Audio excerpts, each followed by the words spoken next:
Hello friends, Duncan at Free as an Eagle, and a quick catch-up video on the house. We're doing a lot these days, so it's moving right along. So I'll give you a quick rundown on what we've done the last couple of days. My son Carter's been helping me, and we've been doing a lot of wiring.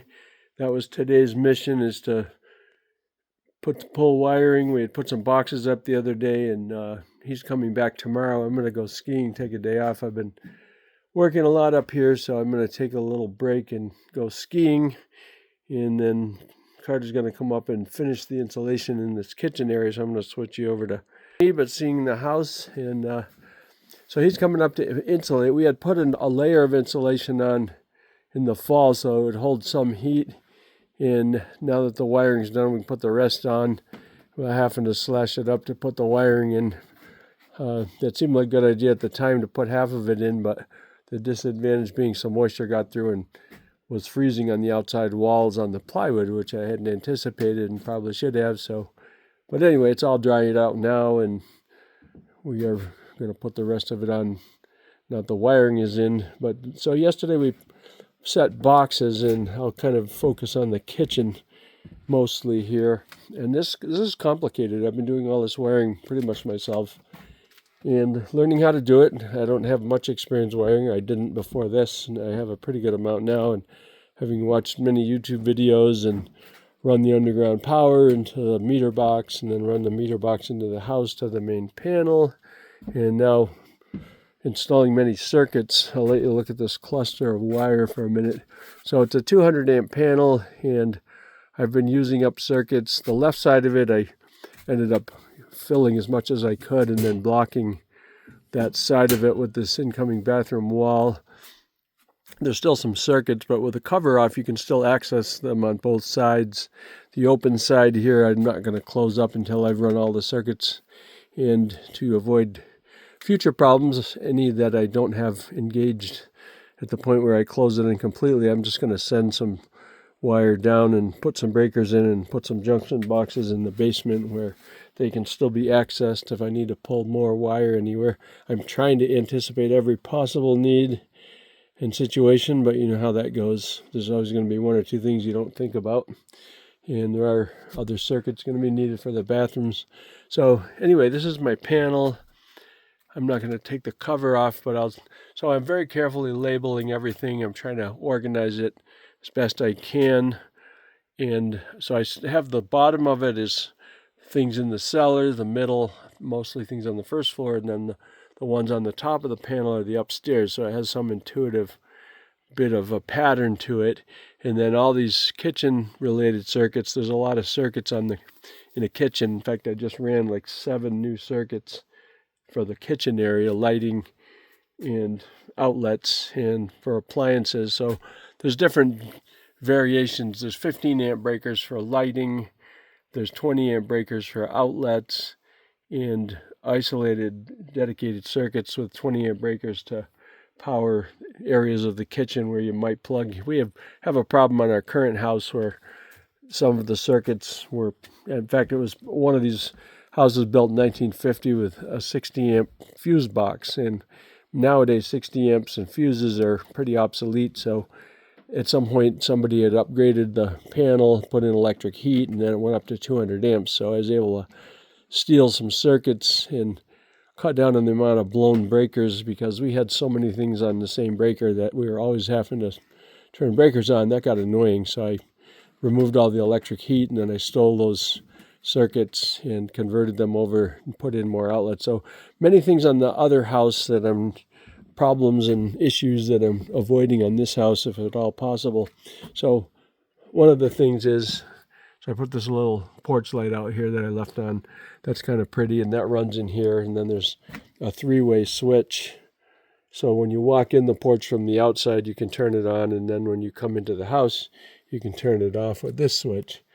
And then there's a cluster here. You walk in, there's a porch light, there's kitchen lighting, which is these ones. So yesterday I had placed boxes, and I'd run some of the lighting or wire into these boxes, and then so we can wind this up. We ran all the rest of the wire today, so that was a bit of work. I'll show you. There's a switch for those kitchen lights, And then there's going to be a switch over here for the hall lights. And of course, I get crazy with black Sharpies. I buy them by the dozen practically because I like to mark everything, because nothing's worse than having wires and you don't know where they go, and one end of it's in the basement or up in the fuse panel and the other end is out somewhere in the wall, and you're trying to figure out. You can use various devices, power and light bulbs or voltage testers and all kinds of things to figure out what is what, but on a new build it's much easier to keep track if you just label things. So those are lights that are sort of equally spaced going down the hallway. So those boxes are set up. Then there's a box with blue wire, which is 3 conductor wire, and the reason that we have that is smoke alarms nowadays have to be all interlocked or interconnected. So instead of just putting up a battery smoke alarm, these hardwired alarms, there's one on the top floor, there's one here, there's one in the basement, and they're all interconnected in such a way, or will be when they're installed, that if one goes off, it sets all of them off. So that way, if you have a problem in the basement, if you're upstairs, you're going to know in time to do something about it. So that's a good thing. And then these other boxes, that one and this one, will be lighting in the dining area, which is this area, has a nice little window. This was going to be the kitchen, and we reconfigured this since we're going to move into it. Instead of being a suitcase vacation little house, it's going to be a live-in house. So we eliminated a bedroom, and that's now the kitchen. That's a box. I haven't run wire to that one. We haven't done absolutely everything, but we are getting there. And then in the kitchen, so you want to cover all your bases here. So what we did, there's going to be a counter here. In front of this window will be the sink. There's a little overhead light that will be mounted there with a switch that will share this box with an outlet, and then that wire actually daisy chains to some outlets. So that circuit is a 20 amp circuit, so it's going to have an outlet there, an outlet over here, and then we had to do a bunch of drilling. When you're wiring a house, half the work is simply drilling to route your wire. You got to drill lots of holes. So we go over there, and these are all chained together, so there's links. And then I decided to add one more outlet over in here just in case we need it. This is a low demand area, so these aren't major appliance type outlets. They're on a 20 amp circuit they share, but there's going to be a little breakfast bar where these windows are. I'll step back a bit so it's more visible. I'll zoom it out. Okay, so there'll be a little breakfast nook in this area. This is the bottom of the bigger dormer, which gets much bigger upstairs. So there'll be a bunch of outlets that are strung together here. I won't get too technical, but these are runs of 12 gauge wire, which is fairly heavy. You can handle 20 amps, which is typical for outlets. So we have these, and right now they're just roughed in. So I've got pieces of wire that stick in here. You're supposed to have out 8 inches of wire so that you can actually wire your outlets and stick them in the box and have enough so if they need servicing, you can pull them out of the box. That's overkill with the wire. I usually leave about 3 inches because otherwise it's hard to cram all that wire into a box. The heavier gauges of wire, like 12 gauge wire, is a little stiffer than the white 15 amp 14 gauge wire that's used for lighting. So you don't want to have to cram too many wires in a box. So this wire here, this is a switch for a light that's going to be, you can follow the wire. We had to run this. When you drill holes, it's nice to run as many wires through those holes as you can. You can share the holes for the wires. So over here you'll see a wire coming across to a box. That's a ceiling box, and there'll be a little chandelier here over the little area, the little bar that sticks out for the breakfast nook, and it'll have a couple of bar stools sort of things there. So anyway, so the white wire is 14 gauge wire that's good for lighting. It's overkill now. Digital LED lighting doesn't draw much power, so I could get away with thinner wire, but traditionally you just used this kind of wire, the white wire, for doing your lighting. And in the old days, all the wire was white. I ran it across some old 12 gauge wire that was white. Nowadays it's color coded, so it's easier and safer. So the yellow wire is 12 gauge wire that's good for 20 amps. The white wire is 14 gauge wire that's good for 15 amps. And of course, on the other end of the fuse panel, you got to put appropriate breakers. The blue wire is used for three-way switching, and I won't go into that right now, but that allows you to put switches, special switches on the circuit, so you can run several items at a time or from different locations. So like cellar lighting, you want to switch up in the top end and a switch down in the basement, so you can turn them on from either side. And outside lighting, like the little porch light, same thing. You want to be able to walk in the house, turn that porch light on, but at night when you're turning it off, you want to be able to do it from inside the house. And of course, the 3-conductor blue wire is also good for smoke alarms, because one of the leads is actually just used for communication between the smoke detectors. So the 3-way wire allows you to do that. So there's a little run through on the wire. I'll touch on a couple other small things.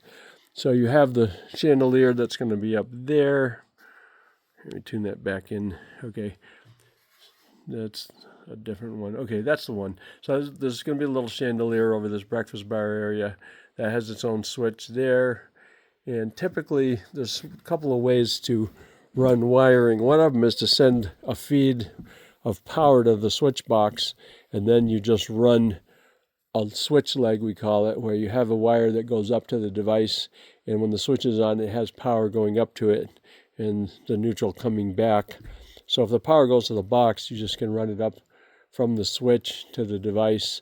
Or in some cases, it's more convenient to actually run the power to the box where the device is and then run a switch leg down, so the switch doesn't have any, or the light doesn't have any power till the switch is on.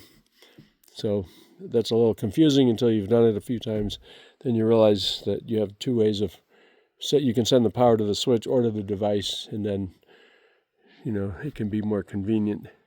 And over here in this end of the kitchen, so the refrigerator is going to go in the corner. So that has a dedicated 15 amp circuit that isn't wired in yet, but it will be. And then over here is going to be a little counter over a base cabinet. So the refrigerator will be in the corner, a base cabinet where all this junk is, and then the range will be over here. And then I've got to run a heavier gauge wire. I'll probably run 30 amp wire, 10 wire they call it. It's 10 gauge wire.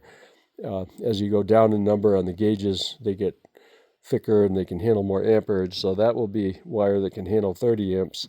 And that will be for a range that will probably have gas burners and a broiler, electric broiler, which needs some amps. So anticipating all these things is part of the trick of wiring, planning it ahead, making sure that you have everything you need in place, because once you finish insulating and you put up your sheetrock, it's much, much harder to add or subtract circuits, or, if you haven't anticipated your needs, that can be very messy. So I'm trying my best to anticipate every need, and if we have not, we'll have to pull up circuits through the floor, through the walls, and much easier now than later.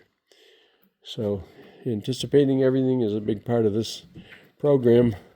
And I think I've actually covered the electrical part. I think you've seen over the last few days, I'd put a video or two up, but we had actually gotten all the sheetrock up in the cathedral area, up in the bedroom area, and all the ceiling wall areas are done on the upstairs and in the cathedral. So that was a lot of work, and I'm very happy to have that done. That was making me lose sleep for a while. So how the heck are we going to get all this sheetrock up there? But we were able to get it done. And now there's a lot of taping to do, which I anticipate working on this weekend. So I will be back in here, and I will keep you posted as we make further progress. Hope you enjoy following this little project, but it is actually moving right along. So I look greatly forward to moving into this place in the summer and enjoying it. It's been a very large project and a lot of work, but it's coming along well, so I'm happy. So anyway, we have a weekend coming, so do enjoy, and spring is not far away. Take care.